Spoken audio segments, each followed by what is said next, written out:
where does direction end and micromanaging begin? Yeah, that's a good one. So I think that one is you have to have SOPs, right? So direction's going to say, here's where we're going, here's the duties.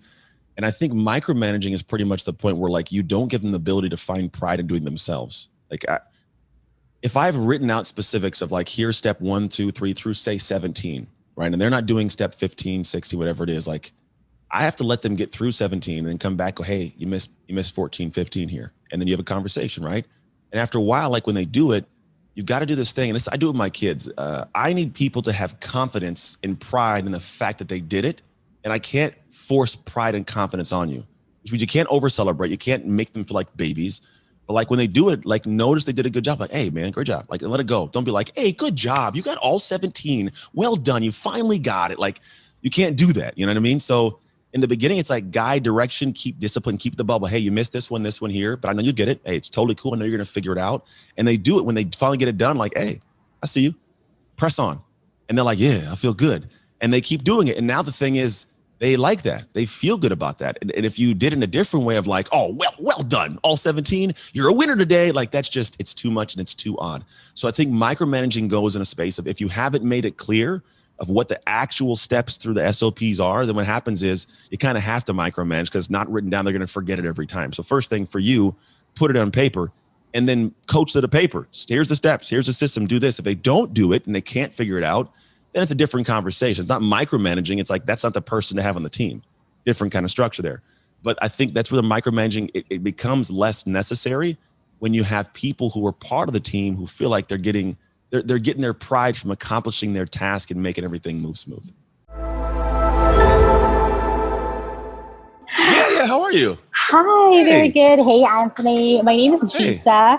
Hi, Gisa. So thank you so much. It was amazing. So I started doing Mayweather's boxing. They opened up here since March. So I've been doing March, April, May, and I love it. So I just wanted to know how can I optimize it so I can burn the same amount of calories at half time. Yeah. So weights, with what you're doing already, because you guys are doing, like my son does boxing stuff. It's fast paced, but it's not a lot of resistance outside of essentially the punching of the bags or body weight. Mm-hmm. And so what you can do is you can add weights that'll help you. Like core's going to be big, squats going to be big to stay in your kind of your toes. Shoulders going to be good areas to train.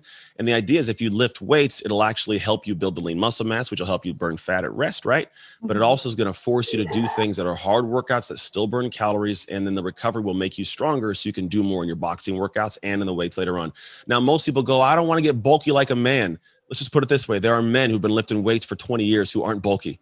And they have testosterone. Ladies, you guys don't have testosterone. So the ability for you to get bulky, like you'd have to put something else in your body that wouldn't be passed by the Olympic committee, we'll call it. And you don't want to do that anyways. So lifting of weights is great. It's also good for bone density and actual like stability of core and body. So when like you slip and fall, you don't get hurt because you have strength, right? But it also helps with bone density. So as we get older, we're not going to worry about slipping and falling and breaking a hip, which can be very detrimental to our health. So those are great reasons to lift weights. And all I would say for you is like, don't go in there and try to be Arnold Schwarzenegger. You can do what's called compound movements, which are great. Like, if you see the ladies on Instagram, they'll do a lunge with a kettlebell, do a lunge, step up, deadlift, press up in the air. Like there's a compound multi-joint movements. Those are great. It's called functional strength. TRX is a great tool to get because it allows you to do some full kinetic chain, they call it, hand to feet movement. But stuff like that is great, great ways to use your muscles to get a higher calorie burn in a lower amount of time that still aids what you're currently doing in boxing. Mm-hmm. So do you suggest to do it before or after the 45-minute workout? Yeah, that's going to be one of those questions that is really dependent upon how you feel. Says everybody's different. And here's the truth. Your body will adapt whatever you force it to do. So there were times like when I hated eating before practice when I was in the NFL. So some teams that have like meals like hours before. With the Steelers, they forced us to eat the hour before practice because they wanted us to be able to play on a full stomach. Logically, you're like, that would make sense. After a while, we got used to it. The body will adapt what you force it to do. So I would say, but no matter what, it's going to suck because either the second workout will suck to do regardless, but it won't suck forever. So if you lift weights first, go box, the first couple of weeks is going to be hard. After a while, it's normalcy now, right? Or if you box first, lift afterwards, the first couple of weeks is going to be hard, but after a while, body adapts to it. If you can give yourself the right nutrients and then stay in that pocket for a couple of weeks, you'll catch up. You'll be just fine. And just a follow-up question, because the eating, some people say to eat right after, and some people said don't eat right after.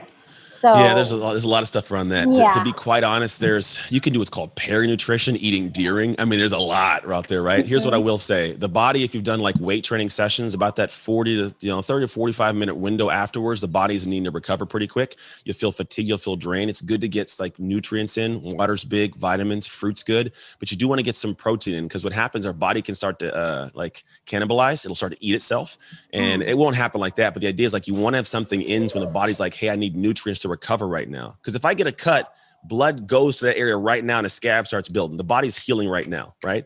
So same thing, the muscles are micro tears. So I put stuff into the body, it can start to recover right now. Got it. Thank you. Hey. How's it going? Good. How are you doing? Thanks for your talk. I've never like felt like I've grown so much in one session. Just I don't know what they call it, but you fixed so many problems today. Let's see. My questions are, how do you motivate yourself to be by yourself for so long until you can love on others? Yeah. Just how do you block that time out? How do you fill your cup? Yeah. Your cup's an interesting thing, yeah. Is it 3 years by yourself, or? I don't know if there's a specific time frame first, which should be a good thing for all you guys to know. There's not a bubble of time. Here's what I look at. Love is an interesting thing. It's an emotion. Emotions happen in the back end of actions. And I find that when we're going into the world, like I want this thing, like what we really have to do is give the actions to love ourselves. So when you want to go find the place to get to the internal positive, what I've found is going to how deep and how consistent can you give the actions to where when you look back at the person in the mirror, like you love them. And this is what I found it looks like: doing hard things. Like there's something specific and beautiful about fitness as this connection to people and self-love. If you want to look at the world, I would probably venture to say a vast high percentage of people that find themselves in a place of I love my humanity, I love who I am. It's the individual that started training and started working out, and not for like a six-pack abs or go on a stage, but just because they know that in the middle of that workout, they didn't want to do the extra 2 sets, but they did them. Right. I didn't want to go to that extra mile, but I did. I wanted to quit at 30 seconds, but I got to a minute. Right. And it sounds arbitrary. It sounds very simple, but when you get done and you look in that mirror, like, I don't care if you might have lost no weight. You like that person more because that person, like you invested as an action into them, and you get this response and feeling of love. Think of it like this. I have kids. A lot of us have kids. When my kid comes out, all they do is poop and cry and eat. They make my life a living hell. It's horrible. My best friend hasn't slept in a year because he has a new baby. And I'm like, how do you have this love for it? Well, because he's giving the actions of love. And if you give the actions of love, you receive the emotion, even if the other entity isn't actually giving it just yet. It's this natural, weird thing that takes place. So the fact that I'm changing diapers and I'm up at 6 a.m, I have this, like you can feel it. It anchors into your heart of like a love. And so as much I'm talking about as arbitrary, like child, it's the same for you. You got to do hard things that are past the normal point for yourself, because then you start loving yourself, respecting yourself, and you start showing up for yourself. Now, how long that takes, it's different for everybody. And also, if you get to the point of only focusing on your negatives, it does take a lot longer. So don't look at all the stuff you haven't done, because that's going to always be stuff you haven't done. Start anchoring the things you have done. Dove did a great study years ago and had 2 people come into a room and they would describe themselves. And then one person describes that same person. The person who described themselves always saw an ugly picture. The person describing the other person always saw a beautiful picture. Why? Because we're really good at seeing what we're bad at. So if you get to the point of like doing the actions of love yourself, but also like gratitude's huge. I love you for this. Talking to yourself, I love you for this. Put the energy out there, focus it there, and energy flows there. You find you get to that positive bubble. I don't know the time frame. Mimi, I wish I knew I could give you like, hey, go do it for 37 seconds every Wednesday. Doesn't work, but it's going to be a journey for you. But you'll find I work on projecting good thoughts on others. Yeah, you can do that. I'm talking about you. Project good thoughts onto you. Like this isn't because you can't pour from an empty cup. If you don't have this in you, it's hard to give to other people. That's how I felt when my marriage was tanking. I couldn't give to my clients because I had no joy in me. But the moment that you can start giving to you unashamed, like cut people out of the world, just because if someone gets mad at you for working on you, they don't deserve you. Let me repeat that. If someone gets mad at you for working on you, they do not deserve you. So I you feel got like I'm like the female Jim Carrey. I've got so many different personalities, and that's what I you're can't human. stand. Yeah, you're human. But good question. But spend time on you. You'll find yourself and you love yourself. Andrew Schubauer, how are you doing? You're out there getting a run in the woods, my man. That's right. I'm doing good. How are you? I'm doing very well, man. I wish I was out hanging with you right now. My allergies might pick up, but so far I'm good. Fair enough. So my question to you is actually, I love your resilience. I think it's so important. You know, being strong is great, but being resilient is way better. But my question is, when you're going through your process, being resilient, showing up consistently, what do you have to say to people when, in relation to authenticity, like what happened if you were doing your 90 second videos and you got to like 200, day 200, and you just felt like this isn't right for me. And you went through the work. It's not fear. It's not, anything like that. It's not any specific barrier or unhealthy barrier. But you just find out maybe this isn't right for me. Like at what point do you make that decision? So I think there's two things. Maybe change. Yeah. So there's two things I look at here. Whenever I find that I question if it's right for me, I then immediately go, well, why was I doing it in the first place?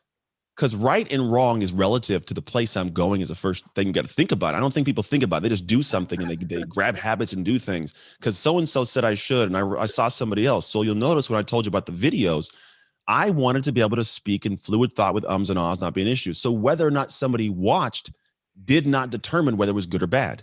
Now, if I'd started that with the goal of having a bunch of views, it would have maybe looked like it was bad. You see what I'm saying?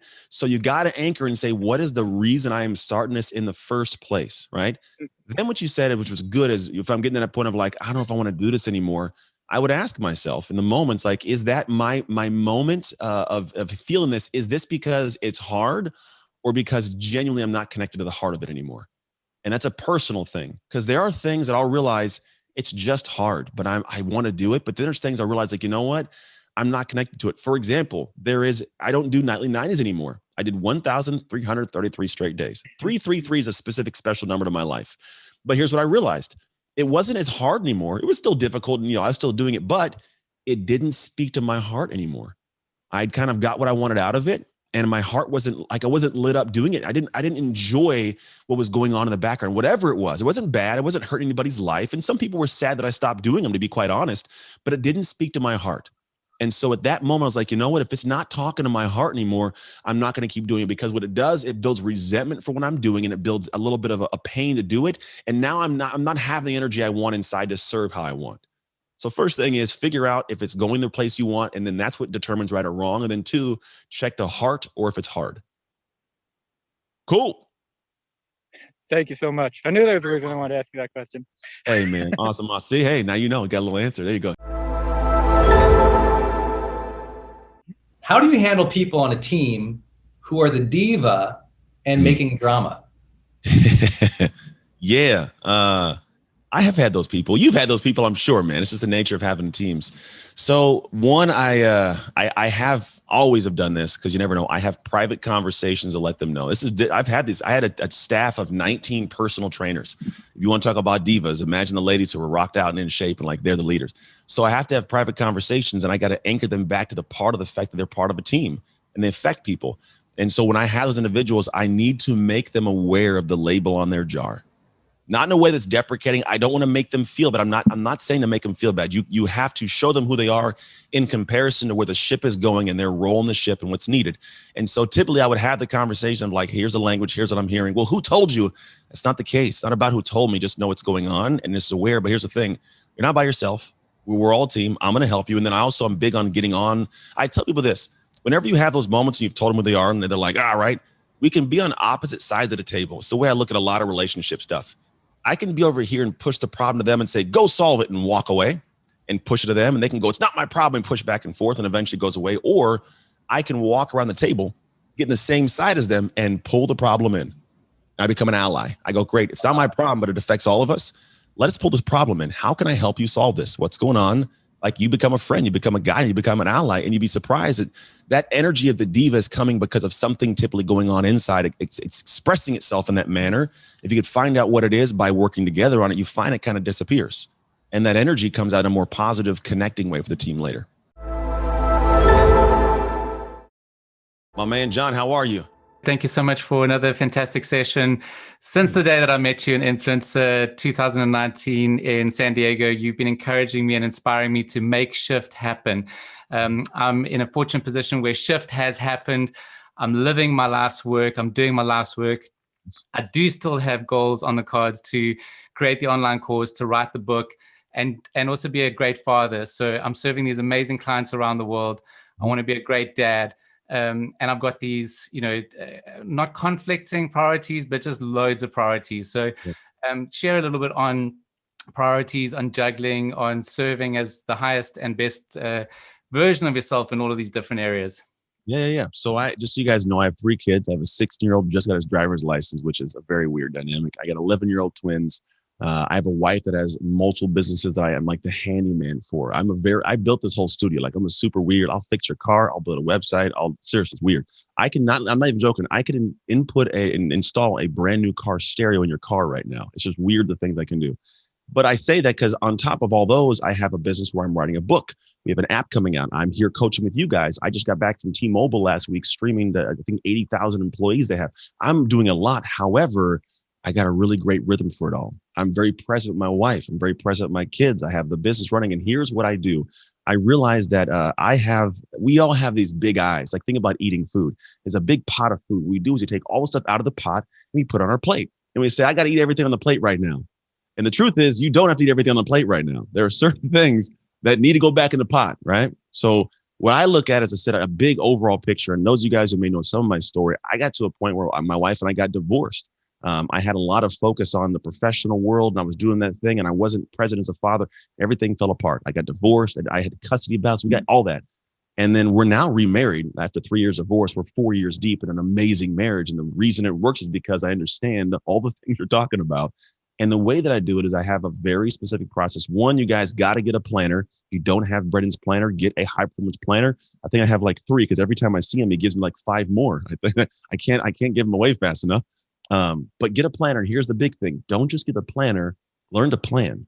Like learn how to plan. And here's what I always tell people. It's a simple process. Figure out what are the core projects, John. And then as I look at them, I do what's called a project deconstruction process. I open up the project and say, how many hours is this going to take? And I first do this. I want to take a look if I'm launching a podcast. Okay, how long is it going to take to write the intro, to record the intro, write the outro, record the outro, find the music, make the image. How am I going to launch this thing? What platform is it going to go on? How long is the episode going to take? How long will it take to edit the episodes? I take all these little pieces and go, okay, great. If I want to launch that, it's going to look like, let's call it a 15-hour project, right? 15 hours. Now, I'm not going to do it in one fell day. I'm not going to do it all in one day, but I take 15 hours, I put it to the side. Okay, great. I want to write a book. Okay, how am I going to write this book? Okay, I want to spend some time thinking about the concepts I want to include, the stories I want to include, how they're going to connect. Okay, then I'm going to set aside time to write, right? That may be a 60-hour project. I just wrote my book and it really was, I think, 65 hours of all of it together. I put it dialed in. And so I was like 65 hours. I had it set for 70. I got it done a little bit early. And then on top of that, I'm like, all right, I want to make this app. All these little pieces, I take them and pull them apart and I look at the hours. Now, John, I go, why am I working in the first place? We're working to be able to spend time with our family, to have freedom, all this stuff. So what I do is I go back to my planner. I quite literally enter into my planner. Okay, great. Here's what I'm going to be morning with the kids. I'm going to take them to school. In my planner, it says, take kids to school, like for a half hour. Then it has like breakfast with my wife. Then I may have dinner at 3 o'clock. Sometimes 4, I cut it off. I am not working. I'm out of the studio. I'm done because I know it's important. Now what I do is based on all the areas of the big rocks, my workouts, my time with family, which really, if you think about it, isn't a ton. Take the kids to school, spend an hour or 2 with my wife, right? Get a workout for 45 minutes. In a regular day, I still got 5 to 6 hours, right? So now what I do is I go back in, I highlight the areas across 4 weeks. I do 4 weeks at a time. And when I eat a week, I lead a week. And every weekend I do another week. So it's always 4 weeks out. And what I do is I say, okay, great. These highlighted spaces, I'm going to now infuse the project. It's going to be hour 1 of 15, 2 of 15, 1 of 65, to a 60, and I work it all the way through over 4 weeks. And what happens is now I have it blocked out, and I'm very protective of that 4 weeks. There are very few people I let enter into that space of when I've got planned out. If you go to my calendar now, like, you can't book me for like 4 weeks because it's blocked out. I won't let you come in because I got to keep this vision. I got to say yes to what I've already said yes to. Because if I say yes to your new thing, I'm saying no to what I already said yes to. Right. So I keep this big boundary. But now what happens is, here's the beautiful part, people. When I get to the point of now I'm working in my day, I'm breathing through the day, I call it. I'm breathing, not breathing, I'm breathing. I'm able to keep my breath. I stay under control and I move. And here's the key piece. When I'm working on project A, let's say I'm working on the book. If I'm working on the book right now, because I know when the book's going to get done, for the most part, I know when every other project is going to get done. I'm not on the book thinking about the app, thinking about the coaching program, thinking about the kid. I'm not thinking about anything else. So I can stay hyper focused, and man, I get way more done in less time because I can be focused, because I have presence and I have a confidence in knowing everything is where it's supposed to be. Even better, when I shut it down at 3 o'clock, I can be with my family. My coach in college said, be where you are when you are. I'm not in the house thinking about work. I'm with the family because I know that's all set to take care of itself. It's going to be done as long as I show up to my time. And I use my little egg timer that I have here that lets me make sure I'm all dialed in, right? I sit here. I don't move until that thing goes off. When I'm dialed in, I'm dialed. And now I get things done. And all of a sudden, we're rocking and rolling. So I hope that helps you guys get a perspective of like at least how my brain works. I have a lot I want to get done, but some of it's going to start in 6 months. Some will start in a year. I don't got to do it all right now. But here's a cool thing, like folding laundry. When one thing gets done, it creates space for the next thing. And all of a sudden it's folded and smooth. Cool. Brilliant. Thanks, Anthony. Yeah. Very welcome. Very welcome. So the first person that put their hand up was Carol Frolic Hole. This is spot on for me. I'm like a monkey, and you see the shiny object. Yeah. And I've always worked from home for over almost 30 years. So this is not new for me. I start out really well, and I'm getting much better at turning off the outside distractions with an autoresponder, or sometimes it's just me hitting my phone.